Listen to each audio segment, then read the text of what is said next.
اردو ادب میں عناصر خمسہ کے خدمات. سر سید احمد خان. ملک کے سیاست میں جو تبدیلیاں آتے ہیں وہ ادب پر بھی دیکھ سکتے ہیں. ہندوستان میں انگریزوں کے آنے کے پہلے سینکڑوں سال ایک ہی راستے پر چلا رہا تھا. بادشاہ ہوتے تھے، ان کا دربار ہوتا تھا. اس زمانے کے شاعر اور ادیب زیادہ تر دربار سے تعلق رکھتے تھے. بادشاہ کے مرضی کے لیے اپنے قلم چلاتے تھے.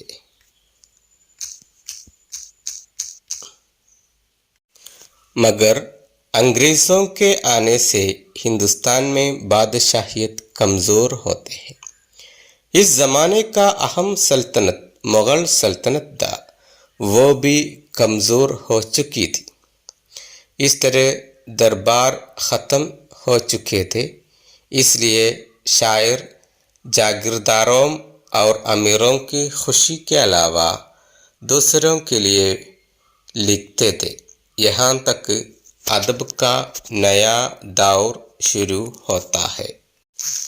1857 عیسوی کے غدر میں ہندوستانیوں نے انگریزوں کے خلاف فوجی بغاوت کی اور اگرچہ یہ ہار گئے، آزادی کا چراغ اس طرح جلا گئے وہ کبھی نہ بجھا.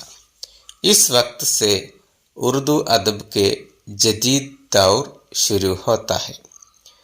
جدید اردو ادب کا علم بردار اور روح رواں ہے مولانا محمد حسین آزاد، مولانا الطاف حسین حالی، سر سید احمد خان، ڈپٹی نذیر احمد، مولانا شبلی نعمانی.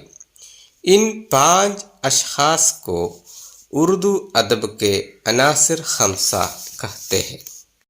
ان تمام ادیبوں اور شاعروں نے وقت کے تقاضوں کو سمجھا اور ہوا کے رخ کو پہچانا اور اردو ادب کی باغ نئی دور پر موڑ دی.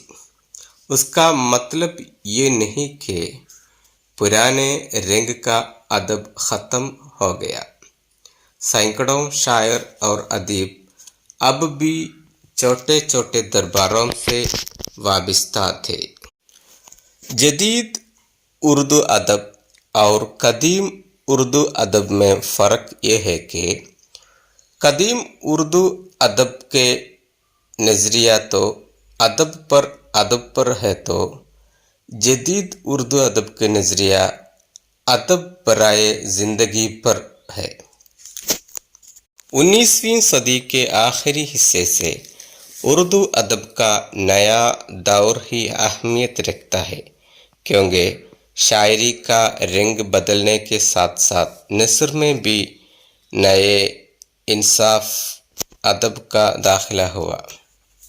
اردو شاعری میں محمد حسین آزاد اور مولانا الطاف حسین حالی انقلاب پیدا کیا تو سر سید احمد خان بابائے نثر جدید کے نام سے مشہور ہے اور ناولوں کا آغاز ڈپٹی نذیر احمد کے ناولوں سے ہوتا ہے تو سیاہ نگاری میں حالی، تاریخ اور سیرت نگاری میں شبلی نعمانی کا نام آتا ہے.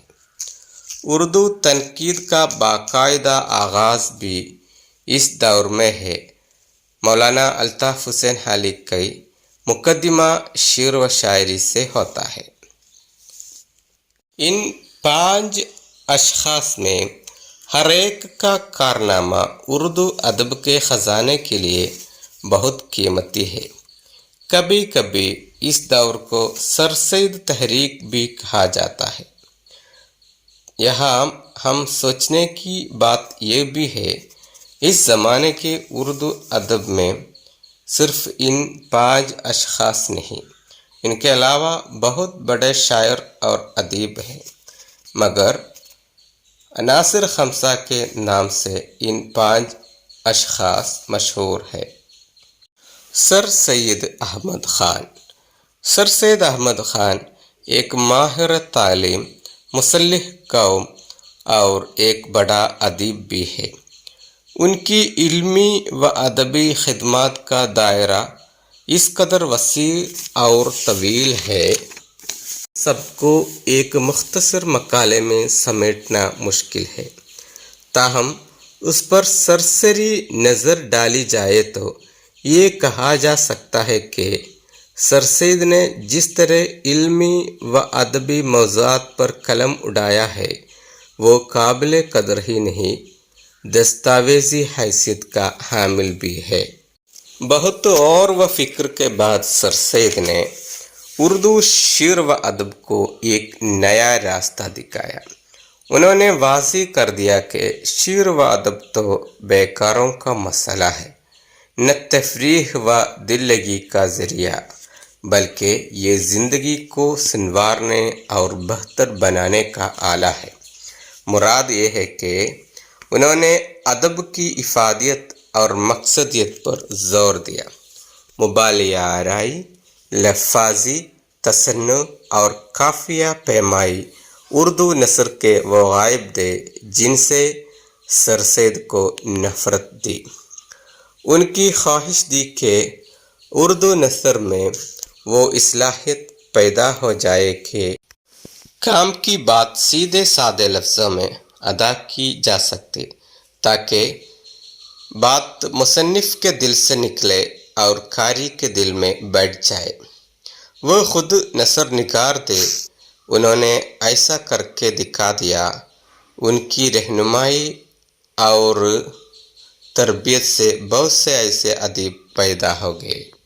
آئیے اب سر سید کی زندگی کے حالات پر ایک سرسری نظر ڈالیں۔ اکتوبر 1817 عیسوی کو سر سید دلی کے ایک علم دوست اور آسودہ حالی گھرانے میں پیدا ہوئے۔ سر سید کی تربیت میں ان کی والدہ کا بڑا ہاتھ تھا۔ یہ ایک نیک اور رحم دل خاتون تھی۔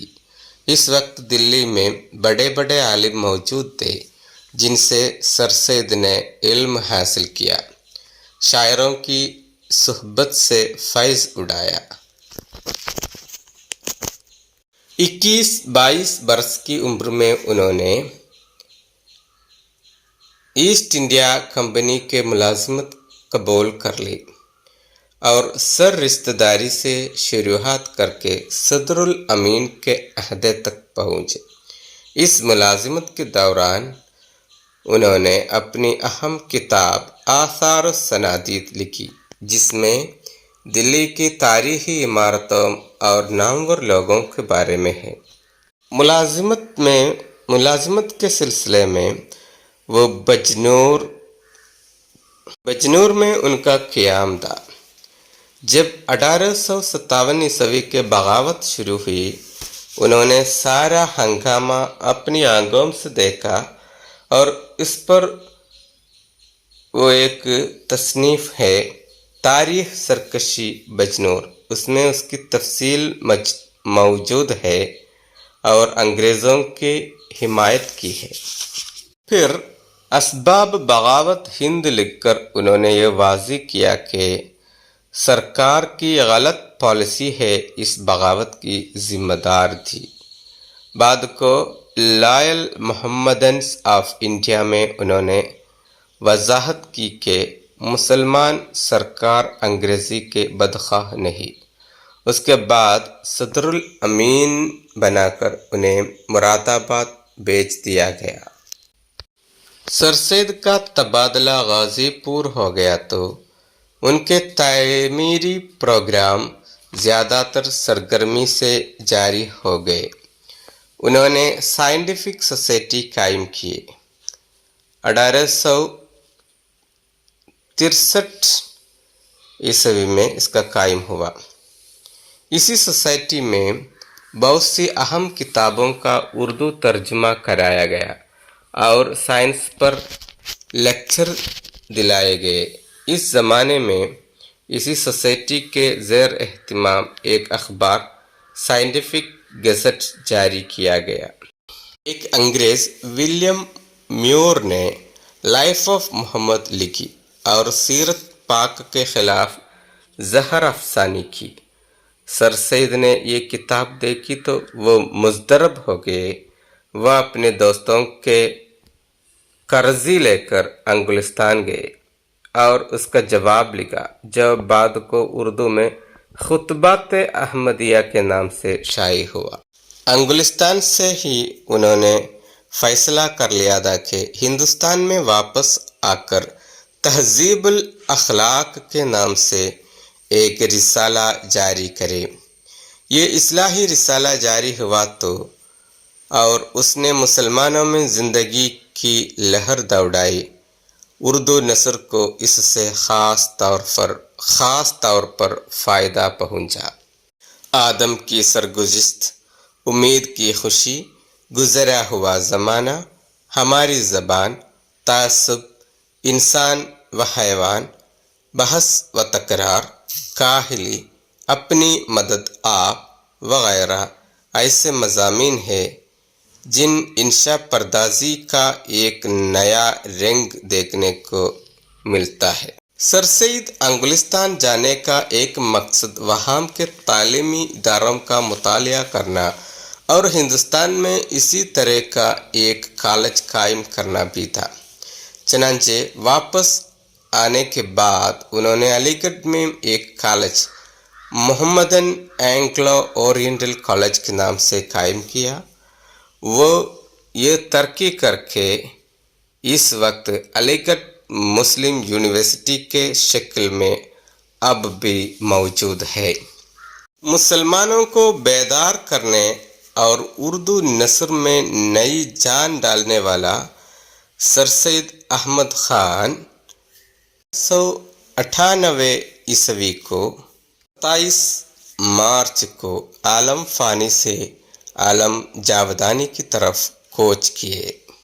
ہماری شاعری اور ہماری نثر پر سر سید کا احسان ہے کہ ان کی توجہ اور کوشش سے دونوں نئی زندگی پائی اور نئی منزلوں کی طرف قدم اٹھایا۔ وہ شاعر نہیں تھے، اس لیے بطور خود شاعری کے لیے کچھ نہیں کر سکتے۔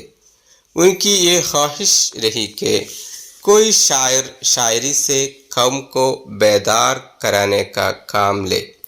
حالی نے سر سید کی فرمائش پر مسدس مد و جزر الاسلام لکھ کر ایک خدمت انجام دی۔ حالی کی مسدس پر سر سید کا ایک قول ہے کہ جب قیامت میں خدا مجھ سے پوچھے گا کہ تو کیا عمل لایا، میں کہوں گا کہ حالی سے مسدس لکھوا لایا ہوں اور کچھ نہیں۔ آگے چل کر اقبال نے اپنی شاعری سے ایک کام لیا۔